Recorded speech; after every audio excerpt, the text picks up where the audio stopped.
No hay datos específicos de cuántos tipos de aviones se utilizaron, cuál fue la gran cantidad de armamento para poder utilizarlo, pero sí medios estadounidenses que han reporteado, que han accedido a algunas fuentes del propio gobierno estadounidense, han dicho, por ejemplo, en la cadena CNN, que se utilizaron más de 125 aeronaves para llevar a cabo esta misma misión, entre ellos el famoso bombardero B-2.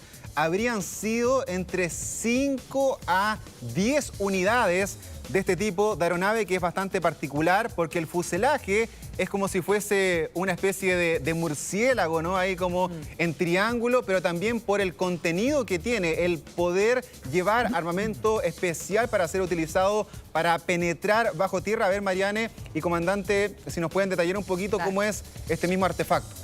De hecho, esto es la aeronave, la verdad que es un fantasma porque es imperceptible para cualquier radar en el mundo y los únicos que lo tienen son los estadounidenses. Si no me equivoco, son 18 modelos de este tipo. ¿Cuánto vale uno de estos prototipos? Y por favor, cuéntenos, comandante, las características que tiene este bombardero, que es, además de la forma, como si fuera un murciélago, las características de no ser detectable solo cuando abre sus compuertas y caen las bombas. ¿Cuánto es el valor de uno de estos? Uno de estas aeronaves tiene un valor de aproximado de 2.200 millones de dólares la unidad. Y tiene características bien particulares porque, por ejemplo, en cuanto a la forma, tiene una forma que evita la detección del radar cuando emite una señal, choca contra la aeronave. En el fondo no existe... Por ser tan plano, disculpe... por la forma, los cortes que tiene y adicionalmente por el tipo de pintura y otros tipos de recursos. La señal que viaja de regreso hacia el radar no lo detecta. Hay otro aspecto que lo vemos en su conformación. Normalmente uno ve aeronaves de este tipo, o no de este tipo, pero uno está acostumbrado a ver aeronaves que tienen bajo el ala una turbina o en algún otro punto. Si nos damos cuenta, el motor de esta aeronave está integrado dentro del diseño. Por tanto, tampoco tiene formas que pudiesen generar que sea detectado. Y por último, esta aeronave está construida con un material que es aún más fuerte que el metal, pero más liviano que el aluminio. ¿Por qué razón? Por la envergadura. Mide aproximadamente entre una punta del ala y la otra 60 metros. Y tiene una capacidad de carga tremenda. O sea, pensemos que la GBU-57, las bombas que ocupo ahora, cada una pesa 13,6 toneladas. Y traslado 2 bombas de 13,6 toneladas. O sea, estamos hablando de 27,2 toneladas a bordo, más el combustible. Bueno, ¿y es rápido? Esta aeronave... ¿O es más lenta por lo mismo? O sea, más que la velocidad, es la capacidad de cargar, de no ser detectable, porque es un bombardero. A todo esto, las aeronaves cuando tienen, por ejemplo, una B adelante, B2, es B de bomber, de bombardero. Los F-22, 35, el F-16 son fighter, son aviones de combate. Entonces, este es un avión diseñado para bombardear. Y esa es la característica y la particularidad que tiene, su capacidad de carga, su capacidad de no ser detectable, y lo otro, que tiene una capacidad de viajar grandes trayectos. Esto se ocupó, por ejemplo, luego del 9/11, en 2001, uno de los primeros actores que ingresó a Afganistán fueron bombarderos B-2. Y los pilotos, la tripulación son 2 personas, los pilotos se van rotando. Consideremos que desde la base aérea de la Fuerza Aérea Norteamericana de Whiteman hacia Irán volaron durante 37 horas. Eso quiere decir que los pilotos iban generando turnos en vuelo, por eso incluso adentro hay una pequeña habitabilidad, una cama, baño, un sector para comer. Sí, adentro. ¿Tienen cama, baño? Una pequeña cama, o sea, porque uno está piloteando, otro descansa y así se van turnando.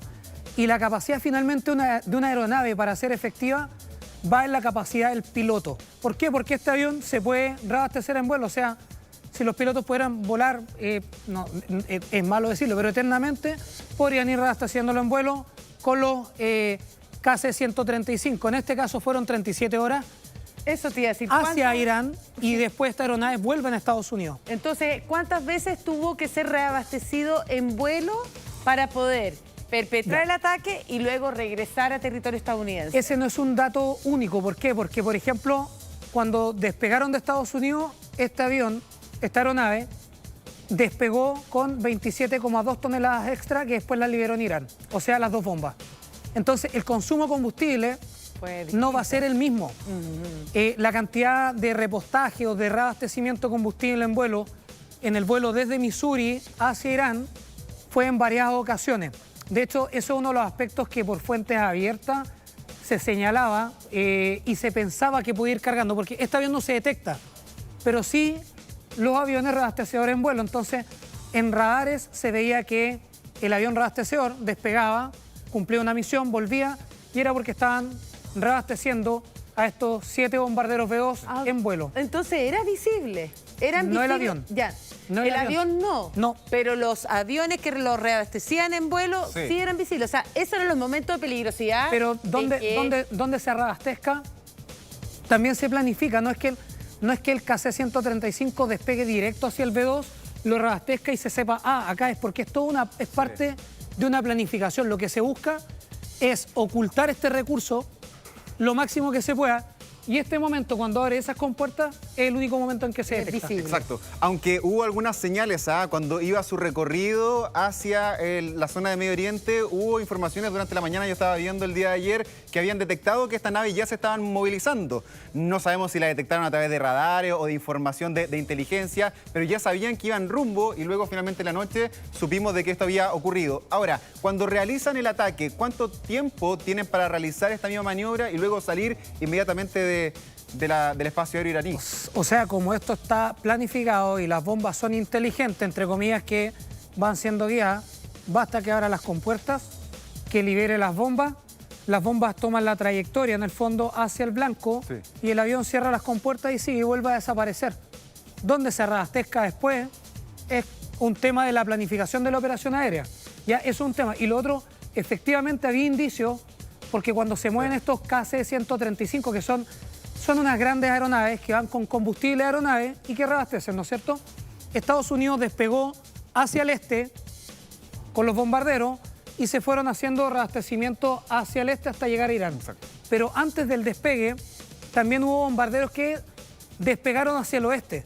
Eso, en términos militares, se buscó hacer una operación de decepción o de engaño, de hacer más difícil el trabajo. En el fondo, ¿dónde se va a atacar o cuál va a ser la ruta? Claro. ¿Este u oeste? Eso fue clave, porque, y le quiero preguntar al comandante por eso, que hubo 125 aeronaves que participaron en todo este despliegue y un contingente de ellos viajó hacia el Pacífico, es decir, en el fondo para disuadir al enemigo, porque en realidad donde venían los bombarderos cruzaron por el Atlántico y por territorio europeo.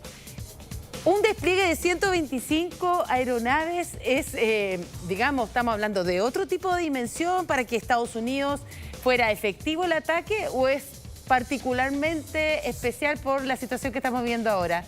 O sea, ¿Normalmente se ocupan tantos aeronaves para hacer un ataque tan certero?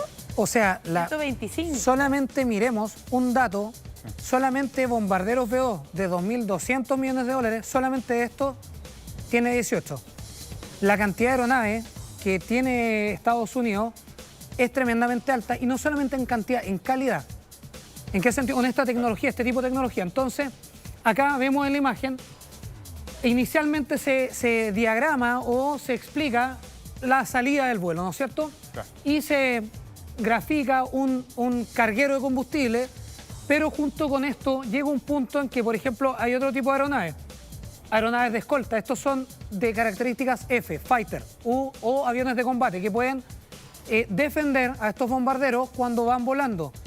Pero además acá no sale, también tienen que estar involucrados, por ejemplo, aviones de guerra electrónica. Estados Unidos tiene aviones de guerra electrónica que en el fondo son capaces de interferir señales de radio, de radar. También estuvo involucrado ciberoperaciones. No es un tema que el B-2 vuele y sea todo el trabajo. Hay todo un equipo atrás y que fue monitoreado directamente desde la Casa Blanca. O sea, desde el nivel político, monitoreando esta operación quirúrgica.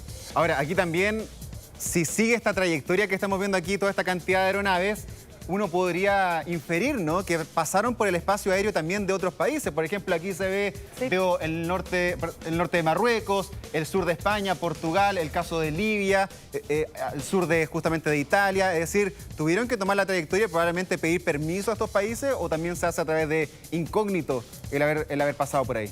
O sea, obviamente, a ver, hay dos temas.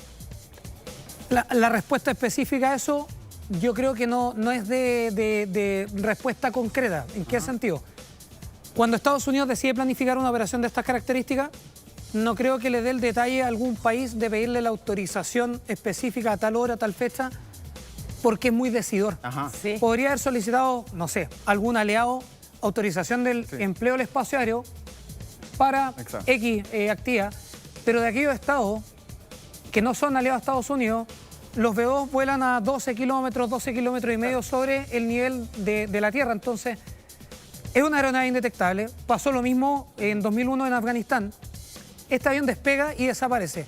Sí. Es como hablar de los submarinos. El submarino, una vez que se sumerge, desaparece, por lo menos de la superficie. Claro. Esto desaparece y llega a un momento hacia Irán y cumple su misión.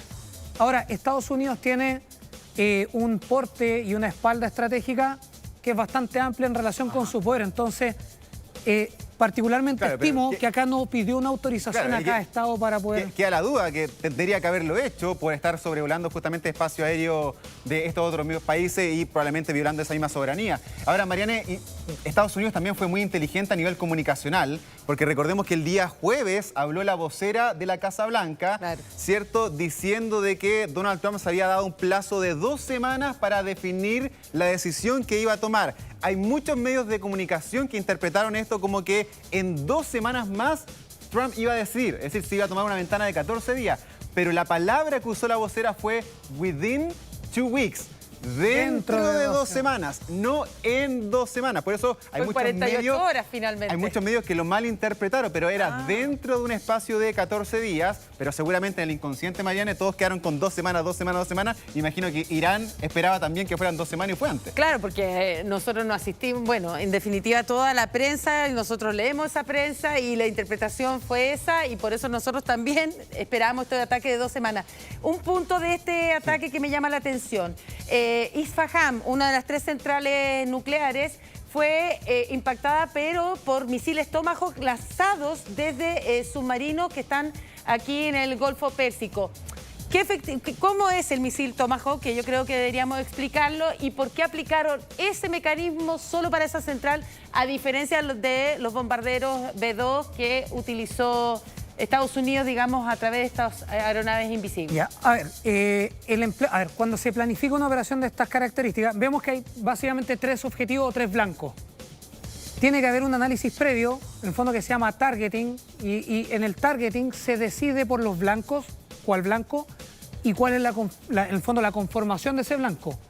Pero aparte hay otra etapa que contempla particularmente con qué arma lo voy a afectar. Exacto. ¿Por qué? Porque tal vez disparar Isfahan, que son instalaciones más bien de superficie, con una GBU-57 es un gasto innecesario de dinero. Ya, y se puede hacer con misiles Tomahawk, que no son nuevos, pero son de alta efectividad. Estos misiles fueron lanzados desde submarinos para, en el fondo, comprender, salen desde el mar, tienen un vuelo, una trayectoria, en el fondo, curva, e impactan con una alta efectividad la base o la instalación de Isfahan. En ese sentido, de acuerdo a la evaluación posterior de Isfahan, se dice que la dañó fuertemente. En el fondo hay una evaluación ya que existe, positiva, digamos, que es positiva desde el punto de vista norteamericano. Ya.